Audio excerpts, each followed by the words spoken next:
Social Darwinism जो theory है ये मीडिया के उस रोल को जग जाहिर करता है या हाईलाइट करते हैं जिसमें कि मीडिया जो है वो सर्वाइवल फॉर द वीकेस्ट की बात करता है या उसके लिए काम करता है। We better know that what is social Darwinism is a theory which says that the only the fit will survive and the weak will automatically become extinct from this universe, from this sphere। यानी Darwinism का जो theory है वह कहता है, आप लोग 9th में पढ़े होंगे कि डार्विन जो था वह एक वैज्ञानिक था जो कि थ्योरी दिया था। वैज्ञानिक होने के नाते वह जीव जंतुओं पर अध्ययन करने के बाद, प्रकृति पर अध्ययन करने के बाद एक थ्योरी दिया था कि जो वही यूनिवर्स में रहेगा या वही आगे बढ़ेगा, थ्राइव करेगा, उसी की जनसंख्या बढ़ेगी, वही आगे ग्रोथ करेगा जो कि फिट होगा। यानी प्रकृति का स्वाभाविक चयन है, प्रकृति खुद ब खुद फिटेस्ट को चयन करते हैं। यानी जो सबसे मजबूत होता है, सबसे ज़्यादा प्रतिभाशाली होता है, सक्षम होता है, वही टिकता है, और जो कमज़ोर होता है, असक्षम होता है, वह अपने आप जो है वह इस काया से या इस यूनिवर्स से गायब होते जाए। So this theory was propounded by the Darwin, और इसको यह भी कहा गया, the theory of natural selection भी कहा गया था कि जो नेचर है they use to select the fittest and the toughest guy. अब वो फिटेस्ट हर पॉपुलेशन में से सिलेक्ट होगी। यानी फिटेस्ट का मतलब ये नहीं कि केवल मनुष्य से सिलेक्ट होगा और कुत्तों से नहीं होगा, गायों से नहीं होगा, बकरियों से नहीं होगा या पेड़ों से नहीं होगा। जो भी लिविंग क्रिएचर है उनमें जो सबसे फिट होगा वह टिकेगा और जो कमज़ोर होगा वह गायब होता जाएगा, यानी कि वह अपने आप वीड आउट होता जाएगा। अब ये फिट होने का मतलब कहीं से नहीं है कि आप में कितनी खूबियां हैं या आपकी जनसंख्या कितनी ज़्यादा है या आपकी काया कितनी बड़ी है। What I mean to say that कि हो सकता है कि आपकी काया छोटी है लेकिन आप फिट हैं। एक चींटी है, वो ज़्यादा मजबूत है तो वो टिके रहेगी। एक डायनासोर है जिसकी काया बहुत बड़ी है, हाथी बहुत बड़ा है, वेल बहुत बड़े हैं, उसके बावजूद भी अगर वो अंदर से फिट नहीं है, यानी इन्वायरमेंट के साथ उसकी क्रिया और प्रतिक्रिया बहुत ही मजबूत नहीं हो पा रही है, ही विल बिकम एक्सटिंक्ट, वह गायब हो जाएगा। इसलिए फिटेस्ट का मतलब शेप, साइज, स्ट्रक्चर से ज़्यादा लेके ना है कि आप इन्वायरमेंट के साथ कितना मजबूती से आप क्रिया प्रतिक्रिया कर रहे हैं, साथ में बदलते हुए कंडीशन के साथ कितना आप एडजस्ट कर पा रहे हैं, आप उतना ग्रो करिएगा।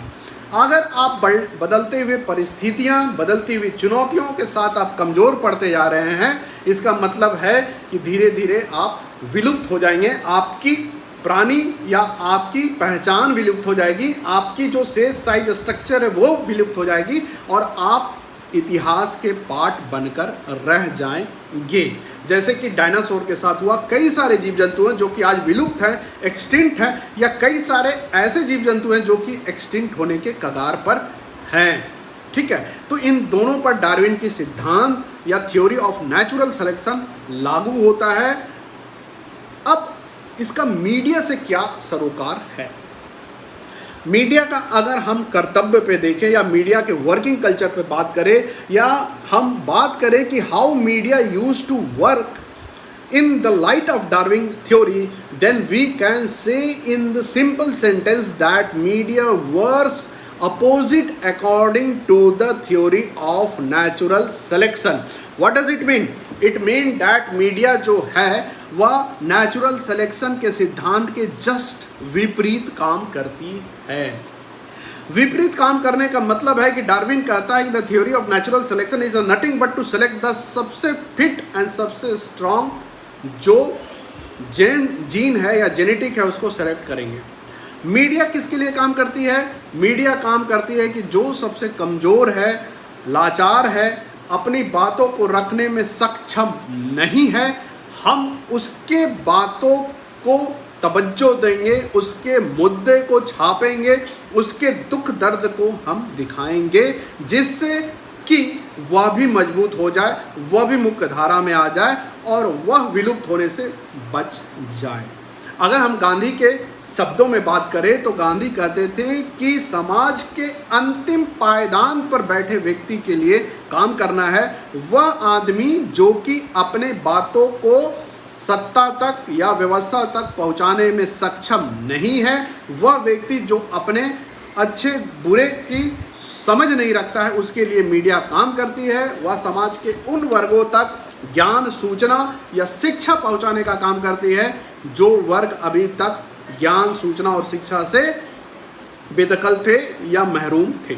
तो मीडिया का काम ही है कि गरीबों के लिए काम करना। Media is the tooth for the Toothless. आप ये भी पढ़ते होंगे कि मीडिया उन लोगों के लिए दांत का काम करती है जिसके पास दांत नहीं है। दांत नहीं है मतलब काटने की क्षमता नहीं है, व्यवस्था को आग दिखाने की क्षमता नहीं है। वो डरते हैं कि वो प्रताड़ित किए जाएंगे, डरते हैं कि उनको कोई सजा मिलेगी, डरते हैं अपनी जेन्युइन बातें कहने से, अपनी मांग या हक रखने से वो डरते हैं। और मीडिया उन्हीं लोगों के लिए काम करती है जो लोग डरते हैं। मीडिया उनकी बातों को प्रमुखता से, प्रखरता से और कई तर्कों से रखती है और उनको हक दिलाने का, न्याय दिलाने का काम करती है।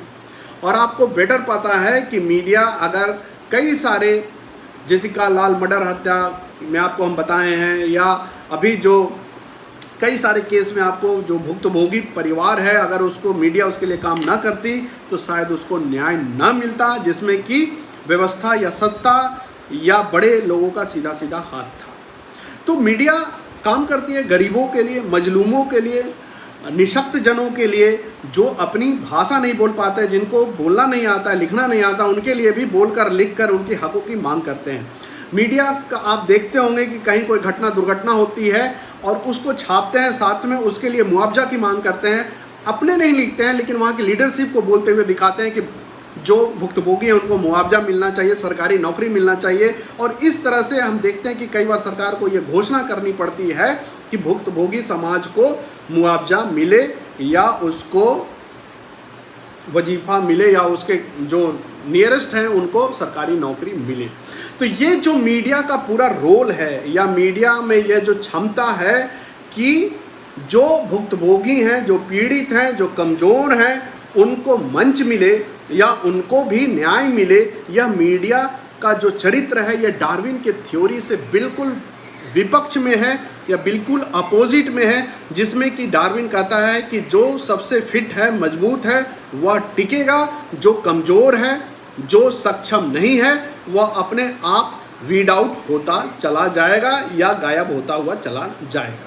तो ये पूरा उसका कथन है। इसीलिए मीडिया का यह जो थ्योरी है वह एक तरह से light house for the media है, जिसमें कि मीडिया को यह दिखाया गया है कि मीडिया को कैसे काम करना चाहिए, यानी मीडिया का जो टारगेट ऑडियंस है वह कौन है और जो न्यूज़ है वह किसके आधार पर लिखना चाहिए या न्यूज़ किस वर्ग को ध्यान में रख कर न्यूज़ को तैयार करना चाहिए और कैसे तैयार करना चाहिए। लिखते समय किसी ने इसीलिए गांधी से पूछा कि जब नीतियां सरकार बनाता है या मीडिया में कोई लिखता है तो उसके सामने कौन से चेहरे होने चाहिए। तो उसी पे गांधी कहते हैं कि जब आप कभी भी निर्णय लीजिए या आप ऐसे पोस्ट पर हैं जहाँ पर निर्णय लेना है, निर्णय यानी पॉलिसियों से संबंधित, लिखने से संबंधित, then remember the face which is the last at the line. जो समाज के अंतिम पायदान पर जो चेहरा है, जो हाशिए पर चेहरा है, उसको याद करिए और आप यह डिसीजन लीजिए कि जो आप लिख रहे हैं, जो आप बोल रहे हैं, क्या वह उस व्यक्ति के जीवन में बदलाव लाएगा या नहीं लाएगा, या उस व्यक्ति को फायदा होगा कि नहीं फायदा होगा आपके निर्णय से या आपके लिखने से। अगर उत्तर हाँ में आता है गो फॉर इट, लेकिन अगर उत्तर में ना में आपको मिलता है कि नहीं उसको कोई फायदा नहीं होगा, उसके लाइफ में कोई बदलाव नहीं होगा, तो फिर वह लिखने से कोई फायदा नहीं है, उस निर्णय से कोई फायदा नहीं है। तो ये आलोक में आप इस थ्योरी को देख सकते हैं, ठीक है। उसके बाद यह एक नज़रिया है। दूसरा नज़रिया गांधीवादी नज़रिया मैंने आपको बता दिया। एक जो आपको सोशल थ्योरी आप लोग पढ़े होंगे, मीडिया के नॉर्मेटिव थ्योरी पढ़े होंगे, उसमें डेमोक्रेटिक थ्योरी पढ़े होंगे, सोशल रिस्पॉन्सिबिलिटी थ्योरी पढ़े होंगे, साथ में आपने उसमें कम्युनिस्ट थ्योरी भी पढ़े होंगे। हाँ वाह सलोनी, वेरी गुड। तो आप लोगों ने ये सारे थ्योरीज को पढ़ रखे हैं। उसमें से अगर हम सोशल रिस्पॉन्सिबिलिटी थ्योरी की बात करते हैं, उसके तहत भी यह मीडिया का जिम्मेवारी बनता है कि समाज में वह गरीब, निशक्त, अनपढ़ लाचार आदमी के बातों को मंच दे, स्थान दे और उनको भी हक दिलाने का काम, न्याय दिलाने का काम करे या उनके मुद्दे को भी स्थान दे जिससे कि वह सही जगह पे पहुंच पाए। तो सोशल रिस्पॉन्सिबिलिटी थ्योरी के तहत भी मीडिया का ये कर्तव्य बनता है, नैतिक दायित्व बनता है कि वह समाज के हाशिए के लोगों को जगह दे। उसके बाद अगर डेमोक्रेटिक थ्योरी की बात करें तो उसमें भी है कि लोकतंत्र तब तक मजबूत नहीं हो सकता है या लोकतंत्र तब तक समृद्ध नहीं हो सकता है जब तक कि लोकतंत्र का हर व्यक्ति सक्षम ना हो जाए या हर व्यक्ति मजबूत ना हो जाए। और मीडिया इसके लिए काम कर सकती है, लोकतंत्र के हर आदमी को आवाज़ देगी या उन व्यक्तियों को समाज के मुख्य धारा में शामिल करने का काम करेगी जो हाशिए पर हैं, जो कि समाज से कटे हुए हैं, चाहे भाषा के आधार पर, चाहे पहचान के आधार पर, चाहे मुद्दों के आधार पर। अगर उनको जोड़ना है लोकतंत्र में तो उनको आवाज़ देना होगा, स्थान देना होगा, उनको जोड़ना होगा। तो डेमोक्रेटिक प्रिंसिपल की थ्योरी भी कहती है कि मीडिया को, सिस्टम को और ज़्यादा अकाउंटेबल बनाने के लिए, रिस्पॉन्सिबल व्यक्ति को ट्रांसपेरेंट बनाने के लिए मीडिया को काम करना चाहिए। यानी कि व्यवस्था पर, शासन पर, सिस्टम पर यह दबाव देना चाहिए कि वो ज़्यादा से ज़्यादा लोगों की बढ़ोतरी के लिए या लोगों के लिए जागरूक हो, दायित्व बोध हो, उत्तरदायित्व हो उनका, यह बहुत ज़रूरी है। So the Darwinism theory of the media also says that media has to be accountable to the people demand, people cause and it has to work in the transparent manner, कि वो दिखे। तो इस नज़रिए से भी आप देखिए कि जो डार्विनिज्म का थ्योरी है वो मायने रखता है मीडिया के लिए, गाइडलाइन के लिए। उसके बाद एक प्रैक्टिकल अप्रोच यह है कि इस थ्योरी से हिटलर बहुत प्रभावित हुआ था और उसने जर्मनी में यह काम किया कि फिक्स कर दिया। उसमें देखा गया कि जर्मन में वो बच्चों को ज़्यादा ओरिजिनल या नेटिव माना गया जिनकी आंखें कुछ खास तरह के थे, बाल कुछ खास तरह के थे। उनको माना गया कि जर्मन जो ब्रीड है उसको आगे ले जाने में इस तरह के बच्चे ज़्यादा सक्षम हैं और उन बच्चों को या उस जनसंख्या को जीने का अधिकार नहीं है जो इस मापदंड पर नहीं है। और इसके आधार पर हिटलर ने बहुत बड़ी जनसंख्या का कत्ल करवा दिया था कि यह उस आइडियल ब्रीड पर या उस आइडियल मापदंड पर नहीं है। अब ऐसा देखा गया, हिटलर को उस समय धक्का लगा अपने निर्णय पर या अपनी सोच पर जब ओलंपिक में अफ्रीका मुल्क का एक धावक जो है वह जर्मन मुल्क के धावक को पीछे छोड़ दिया था। मीडिया को कभी इस भावना से काम नहीं करना चाहिए या इस दुर्भावना से काम नहीं करना चाहिए कि वह मान ले कि कोई जनसंख्या का समाज के सबसे ऊपर में है तो वो ऊपर ही रहेगा क्योंकि उसके पास है, कोई नीचे है तो वो अपना भाग्य लेके आया है, तकदीर लेके आया है, इसलिए है।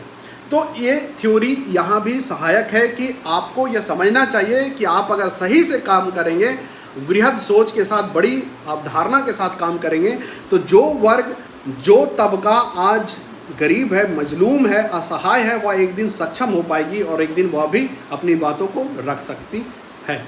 ठीक है। फिर एक थ्योरी और जो हेल्प करेगा, जो कि जस्ट इसके अपोजिट है, वो कम्युनिस्ट थ्योरी है।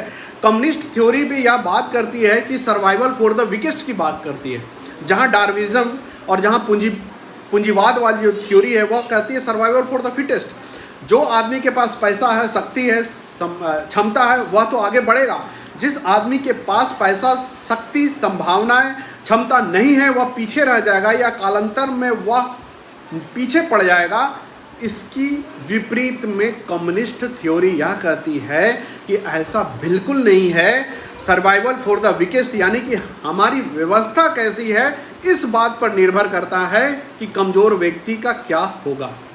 यानी कि कमज़ोर व्यक्ति से कहने का मतलब है कि अगर मान लीजिए कम्युनिस्ट विचारधारा है और वह एक ऐसी संस्था बनाती है जिसमें कि गरीब का भी देखभाल हो सके या गरीब का भी बोलने के लिए हक है या उसको जो बेसिक्स नीड्स है वो मिल जाती है, तो वह भी मजबूत रह पाएगा। जैसे संयुक्त परिवार की अवधारणा थी, गाँव में आप देखिए कि जो परिवार जुड़े होते हैं, संयुक्त होते हैं, उसमें सबसे मज़ा कौन करता है? जो सबसे बेरोजगार होता है।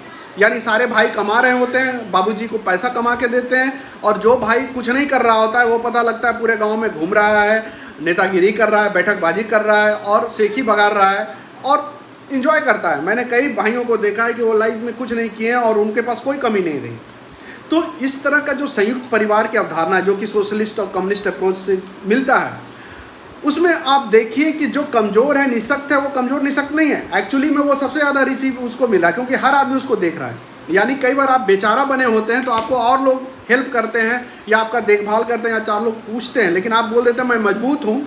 जैसे वो बच्चा, आप इससे उदाहरण से समझिए, एक और उदाहरण से आपको यह क्लियर होगा कि जो बच्चा घर में अगर बीमार हो गया, थोड़ा कमज़ोर हो गया, तो माँ बाप उसको ज़्यादा सेवा करता है, दिन में 4 बार पूछता है कि भाई ठीक हो कि नहीं, ठीक हो कि नहीं, और उसको फिर मजबूत कर देता है और उसको फिर से स्कूल पढ़ने में होता है। लेकिन जो बच्चा मजबूत है, कभी बीमार नहीं पड़ता है, माँ बाप उसको कम केयर करता है कि भाई ये तो मजबूत है, इसको क्या होने वाला है, ये तो शुरू से विल पावर से भी, शरीर से भी और मजबूत है। तो मीडिया को हमेशा कमज़ोर बच्चों के लिए काम करना चाहिए, उनको कैसे मजबूत किया जाए। ये जो मीडिया का सोशलिस्ट दायित्व है या डार्विन से जो अपोजिट है कि survival for the weakest media को काम करना चाहिए, यह मीडिया को एक तरह से गाइडलाइन है, यह प्रिंसिपल है, उसके लिए एक लाइट हाउस का काम करती है, जिसमें कि मीडिया को समाज के हर वर्गों के लिए काम करना चाहिए। समझ में आया सलोनी? बताओ। यस सर, समझ आया। चलो, तो ये था मीडिया का डार्विनिज्म थ्योरी, जो कि किस तरह से मीडिया को गाइड करता है या मीडिया को किस तरह से काम करना चाहिए, ये उसके लिए पूरा एक आधार बताता है। ठीक है, कोई और प्रश्न हो तो पूछो।